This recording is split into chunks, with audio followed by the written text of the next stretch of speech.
توبہ کیسے کی جاتی ہے اور اگر بار بار توبہ ٹوٹ جائے تو اس حالت میں انسان کیا کرے؟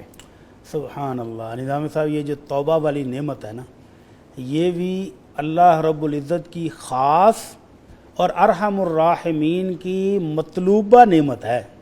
آپ نے باقاعدہ طلب کر کے اپنی امت کے لیے لی، ماشاءاللہ۔ یعنی ہمارے لیے اللہ کے رسول صلی اللہ علیہ وسلم نے یہ توبہ اور رحمتوں والا دروازہ جو اللہ نے کھولا ہے، یہ باقاعدہ ڈیمانڈ کر کے لیا۔ کیسے؟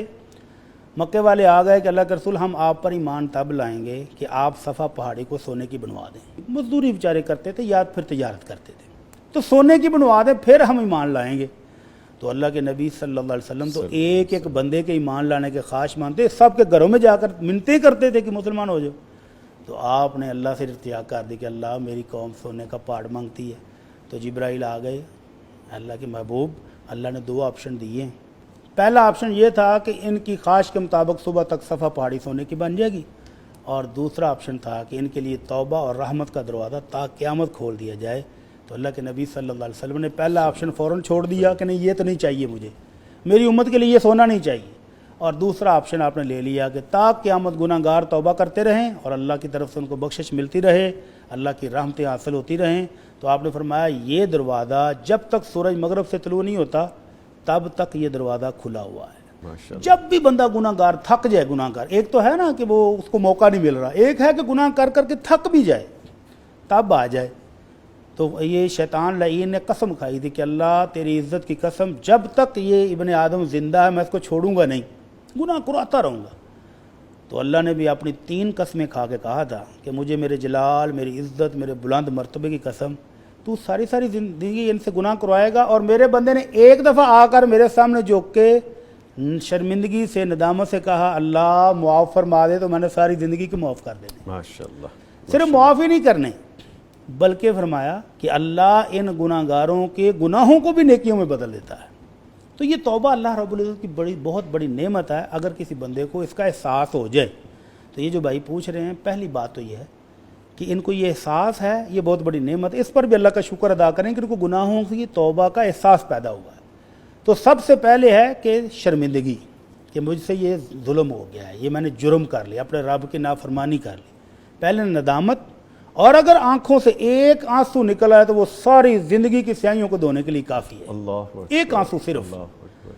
اور اس ندامت کے بعد پھر پختہ عزم کہ آئندہ میں یہ گناہ نہیں کروں گا۔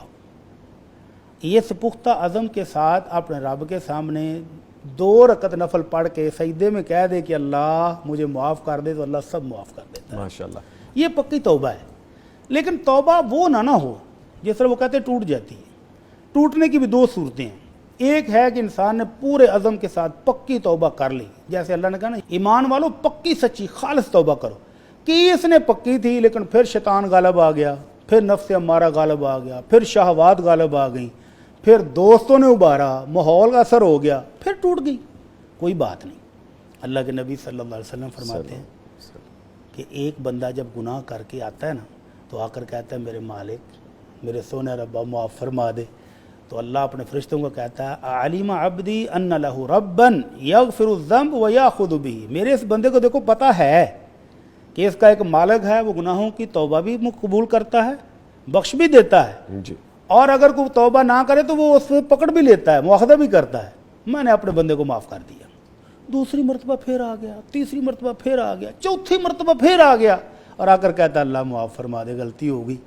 تو اللہ پھر کہتا دیکھو میرے بندے کو یقین ہے کہ اس کا ایک رب ہے جو گناہوں کو معاف بھی کرتا ہے اور اس پر باز پرس بھی کرتا ہے، تو یہ بندہ معافیاں مانگ رہا ہے تو تم گواہ ہو جو میں نے اس کو معاف کر دیا۔ ٹھیک ہے، یعنی بڑی یہ سلسلہ چلتا رہے تو چلتا رہے۔ بڑی صاحب ایک چیز کتنی خوبصورت ذہن میں آتی ہے کہ توبہ کی توفیق بھی یہ اللہ بھی تعالیٰ اللہ کی کی رحمت کتنی بڑی عنایت ہے۔ یہ بھی اللہ کی رحمت۔ دیکھیں نا کہ بندہ کو توبہ کی توفیق ہی نہ ملے اور زندگی ایسے ہی ختم ہو جائے تو وہ کتنا بد نصیب ہے۔ بیوٹیفل۔ اور دوسری چیز جو میں بیان کرنا چاہ رہا تھا، جی، ایک تو یہ ہے کہ گناہ کا احساس ہے کہ میں نے توبہ کرنی ہے، تو وہ پکے توبہ کرتا رہے، جب تک کرتا رہے گا اللہ معاف کرتا رہتا ہے۔ اور ایک ہے وہ مجرم کہ اللہ نے رات کے اندھیرے میں اس کے گناہ پر پردہ ڈالا، کسی کو نہیں پتہ چلا کہ یہ کیا کارروائی کر کے گیا ہے، اور صبح کو اٹھ کر اپنے دوستوں کی محفل میں خود ہی بتاتا پھرے تو اللہ کے نبی صلی اللہ علیہ وسلم فرماتے ہیں کل امتی معافن الا المجاہرین، میری امت کے ہر بندے کو معاف کر دیا جائے گا، لیکن یہ جو جرت مند، یہ باغی ہے نا، جو سر عام اعلان کرتا پھرتا ہے اپنے گناہوں کا، اس کو معافی نہیں ملے گی۔ جو شوقیہ محفل گرم کرنے کے لیے لوگوں کو بتاتا پھر رہا ہے باقاعدہ کہ میں نے یہ کارروائی کی، اس کو معافی نہیں۔ تو جرم کے احساس کے ساتھ، ندامت کے ساتھ، پختہ عزم کے ساتھ کہ آئندہ میں اس طرف دیکھوں گا بھی نہیں، توبہ کر لے تو یہ پکی توبہ ہے۔ اور اللہ کے نبی صلی اللہ علیہ وسلم نے اپنے صحابہ کو توبہ کرنے کے لیے، ایک شخص آیا کہنا اللہ کے رسول گناہ ہو گیا، آپ نے فرمایا جاؤ وضو کرو اور 2 رکعت نفل پڑھ کے اللہ سے توبہ کر لو۔ تو یہ بہترین انداز ہے۔ اور اگر کسی کا حق مارا ہوا ہے، کسی کا حق چھینا ہوا ہے، حق تلفی کی ہوئی ہے، تو اس کے حق کو بھی واپس لوٹائے، اس سے بھی معذرت کرے اور پھر اللہ سے معافی مانگے، تو اللہ گناہوں کو بھی نیکیوں میں بدل کے عطا فرما دیتے ہیں۔ ٹھیک ہے سر۔